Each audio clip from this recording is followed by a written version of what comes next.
नमस्कार दोस्तों, मेरा नाम अमिता गोयल है और मेरी कंपनी का नाम है ग्लासबा फाइनेंशियल सर्विसेज। हम आज फिर लेकर आ गए हैं एक और आईपीओ की डिटेल्स। बहुत ही बड़ा आईपीओ आ रहा है 6560 करोड़ का और हमने सोचा क्यों ना इसके बारे में जाना जाए। बहुत नॉर्मल कंपनीज के तो आईपीओ हम देख लेते हैं, लेकिन फाइनेंस रिलेटेड कंपनी का जब आईपीओ आ रहा हो तो इसके बारे में तो जानकारी रखनी ज़रूरी होती है। तो देखते हैं कि बजाज हाउसिंग फाइनेंस लिमिटेड में क्या आईपीओ आ रहा है और इस बजाज हाउसिंग फाइनेंस लिमिटेड करती क्या है, किस तरीके से इस कंपनी ने ग्रो किया और आज ये 6560 करोड़ का इतना बड़ा आईपीओ लेके आ रही है। किस फाइनेंशियल्स के दम पे ये इतना बड़ा आईपीओ लेके आ रही है। चलिए शुरुआत करते हैं कंपनी के बारे में जानने से। बजाज अपने में ही एक इतना बड़ा नाम हो चुका है कि ये कोई भी एक बैंक से कम रन नहीं करता है। आप इसे एनबीएफसी बोल ज़रूर सकते हैं, लेकिन इसकी फंक्शनैलिटी में एक बैंक ही दिखता है। बजाज हाउसिंग फाइनेंस लिमिटेड 2018 में इनकॉर्पोरेट हुई थी और आज ये एक बड़ी एनबीएफसी बन चुकी है। इसके 100% शेयर्स जो है बजाज फाइनेंस लिमिटेड के हैं। कंपनी के चेयरमैन है बजाज फैमिली के संजीव नारायण बजाज और राजीव रंजन जी है इसके वाइस चेयरमैन। बाकी सारे इंडिपेंडेंट डायरेक्टर्स और मैनेजिंग डायरेक्टर्स हैं। अगर ग्रुप ट्री के बारे में अगर हम बात करें तो बजाज होल्डिंग इन्वेस्टमेंट लिमिटेड एक मेन ग्रुप होती है, उसके नीचे बजाज फिनसर्व लिमिटेड है, Bajaj finance limited, Bajaj Allianz life insurance company limited और Bajaj Allianz general insurance company limited. ये तीनों ही बजाज फिनसर्व लिमिटेड के नीचे आते हैं।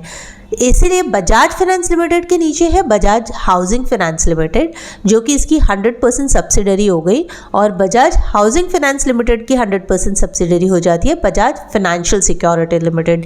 ये है आपके पूरे ग्रुप का स्ट्रक्चर। बजाज एचएफसी करती क्या है, इसका मेजर पोर्टफोलियो अगर हम देखें तो बजाज एचएफसी के पोर्टफोलियो डिवाइडेड है home loan, loan against property, LRD और डेवलपर फाइनेंसिंग में।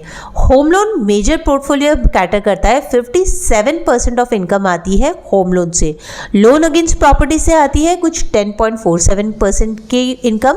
लीज रेंटल डिस्काउंटिंग से है 19.3% की इनकम। डेवलपर फाइनेंसिंग से वापस 10.5% की इनकम है और बाकी अदर एंसेलरी से कुछ 1 या 2% की इनकम है। तो मेजर पोर्टफोलियो है होम लोन से, जो कि लगभग 60% का है। एनबीएफसी की एवरेज कॉस्ट ऑफ बोरोइंग 7.9% है। आइए अब एक नज़र डाल लेते हैं इसके फाइनेंशियल्स के ऊपर कि फाइनेंशियल्स कंपनी के दिखते कैसे हैं। कंपनी ने ग्रोथ 3 साल में बहुत ही अच्छा किया है। अगर देखा जाए तो लगभग 2 साल के अंदर ही 100% का जंप मार लिया है। कुछ 3700 करोड़ के आसपास इसका 2022 में टर्नओवर हुआ करता था और 2024 में वही टर्नओवर हो गया है 7617 करोड़। कंपनी का एबिटा है 90%। कौन से धंधे में 90% का एबिटा होता है, बट क्योंकि ये कंपनी फाइनेंस रेज करती है और फिर आगे लैंडिंग करती है तो इनका मेजर कॉस्ट जाता है इंटरेस्ट में। तो आपके जितने एंसिलरी खर्चे हैं वो इसमें 10% से ज़्यादा नहीं है, लेकिन ब्याज का जो खर्चा है वो काफ़ी ज़्यादा है। वो लगभग आपका 4500 करोड़ रुपए इंटरेस्ट में ही जा रहे हैं। फिर भी सारा कॉस्ट कटिंग करने के बाद जो कंपनी का पैट है वो कंपनी का पैट है 23% और आज से 2 साल पहले भी उसका 19% ही था। तो कंपनी के फाइनेंशियल्स में तो ताकत बहुत है भाई साहब। नेटवर्थ देखा जाए तो कंपनी का नेटवर्थ है कुछ 12,233 करोड़ का। लिवरेज रेशियो के टर्म में बात करें तो वो कुछ 5.69 टाइम्स है, जो कि काफ़ी हाई है। बट फाइनेंशियल कंपनी है, पैसा रेज करती है, बोरो करती है और फाइनेंस आगे बांटती है। अगर अब हम कैश फ्लो के बारे में बात करें तो कंपनी का कैश फ्लो ऑपरेटिंग एक्टिविटी से इतना पॉजिटिव नहीं है, बट कंपनी का कैश फ्लो फाइनेंसिंग एक्टिविटी से काफ़ी पॉजिटिव है और कंपनी का कैश फ्लो फाइनेंसिंग एक्टिविटी से है कुछ आपका 15,124 करोड़। कंपनी का AUM बनता है कुछ 10 स्टेट के पोर्टफोलियो से और ये 10 स्टेट्स के हैं महाराष्ट्र में सबसे ज़्यादा कंपनी का शेयर्स है, जो कि कंपनी का 27% रेवेन्यू आ रहा है महाराष्ट्र से 2024 में। कर्नाटका फिर है जिसमें 14.8% का रेवेन्यू आ रहा है। तेलंगाना से कंपनी को रेवेन्यू आ रहा है 10.4% का। दिल्ली से आ रहा है 7.4 और तमिलनाडु से आ रहा है 7.3। इसी तरह कंपनी बाकी शहरों में में भी अपना कब्जा कर चुकी है और गुजरात, हरियाणा, उत्तर प्रदेश, आंध्र प्रदेश, केरला, वेस्ट बंगाल, राजस्थान, मध्य प्रदेश, पंजाब, इन सभी स्टेट्स में ये पहुंच चुके हैं। आइए अब इनके पीयर्स के बारे में जानते हैं।